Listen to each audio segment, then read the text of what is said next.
celebración de esta semana de la literatura de la tradición oral, y vamos a escuchar el cuento de Caperucita Roja, ese que todos conocemos, en, como vemos, un montón de lenguas, que siempre es enriquecedor y siempre es una manera de integrar en nuestro propio mundo otros mundos. Muchas gracias de entrada y adelante.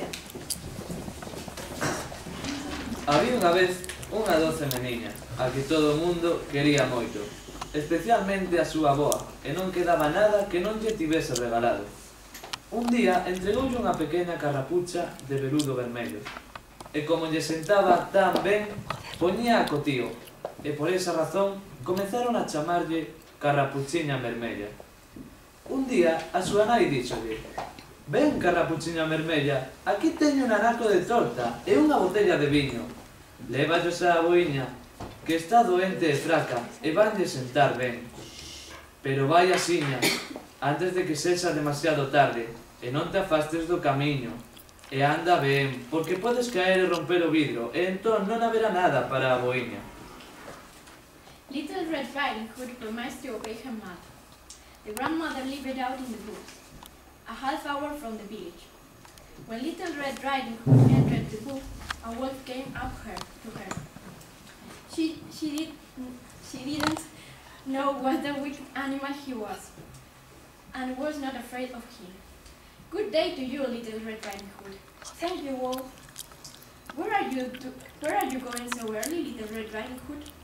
To grandmother's." And what are you carrying under your apron?" "Grandmother is sick and weak, so I am taking her some cake and wine. We baked it yesterday, and they should give her strength." Little Red Riding Hood, where does your grandmother live?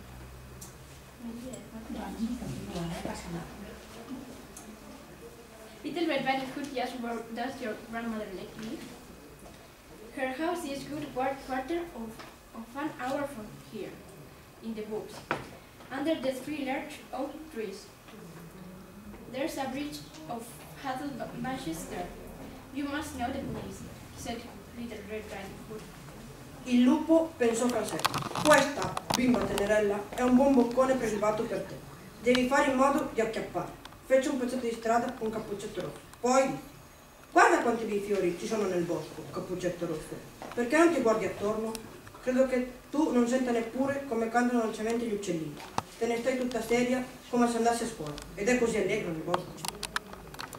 Rotkäppchen schlug die Augen auf, und als es sah, wie die Sonnenstrahlen durch die Bäume hin und her tanzen und alles vor schönen Blumen stand, dachte es: "Wenn ich der Großmutter einen frischen Strauß mitbringe, der wird ihr auch Freude machen.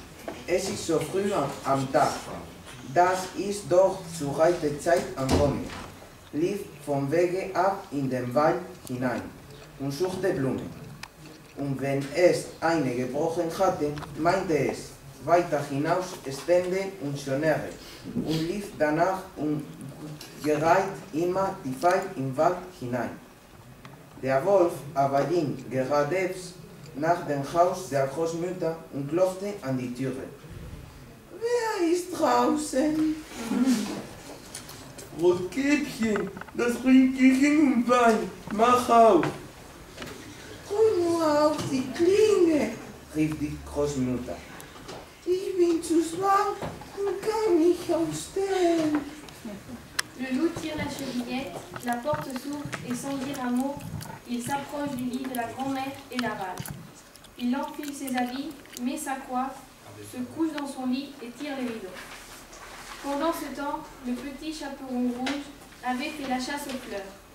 Lorsque la fillette eut tant qu'elle pouvait à peine les porter, elle se souvint soudain de sa grand-mère et reprit la route pour le rendre auprès d'elle. Elle fut très étonnée de voir la porte ouverte, et lorsqu'elle entra dans la chambre, cela lui sembla si curieux qu'elle dit: "Mon Dieu, comme je suis craintive aujourd'hui! Et cependant, d'habitude, je suis contente d'être auprès de ma grand-mère." Elle s'écria: Bonjour, mais nulle réponse. Elle s'approcha du lit et tira les rideaux. La grand-mère était couchée, sa coiffe tirée très bas sur son visage. Elle avait l'air bizarre. Oh nonna, che orecchie grandi, per sentirti meglio. Oh, grandmother, go to bed, guys. You have all the better to see you. Oh, Großmutter, was kannst du für ein großes Handy? Das ist besser Packington. Mais grand-mère, comme tu as une horrible grande bouche, c'est pour mieux te manger. I no havia acabat de dir l'anterior quan d'un salt va sortir del llit i es van passar també la caputxeta vermella. Llavors, el llop va decidir fer una migdiada i es va tornar a posar al llit i una vegada dormit va començar a roncar fortament. Un caçador que per casualitat passava en aquest moment per allà va escoltar els forts roncs i va pensar: com ronca aquesta velleta? Vaig a veure si necessita alguna ajuda. Llavors va entrar al dormitori i quan es va acostar al llit va veure el llop estirat allà. Així que et trobo aquí, vell pecador, va dir ell. Feia temps que et buscava i ja disposava a disparar la seva arma contra ell quan va pensar que el llop podria haver devorat a la velleta i que encara podria ser salvada, pel que va decidir no disparar. Então ele pegou uma tesoura e abriu a sua barriga. Ele tinha cortado apenas alguns cursos, quando viu o vermelho vermelho brilhando. Ele cortou um pouco mais e a menina pulou para fora e gritou: "Oh, eu estava tão assustada, estava tão escuro dentro do corpo do lobo." Então a avó saiu viva também. Então Chapeuzinho pegou algumas pedras grandes e pesadas. Eles encheram o corpo com eles. E quando ele acordou e tentou fugir, as pedras eran tan pesadas que él cayó muerto. Las tres personas se sintieron felices. El cazador le quitó la piel al lobo y se la llevó a su casa. La abuelita comió el pastel y bebió el vino que le trajo Caperucita Roja y se reanimó. Pero Caperucita Roja solamente pensó: mientras viva, nunca me retiraré del sendero para internarme en el bosque, cosa que mi madre me había ya prohibido hacer.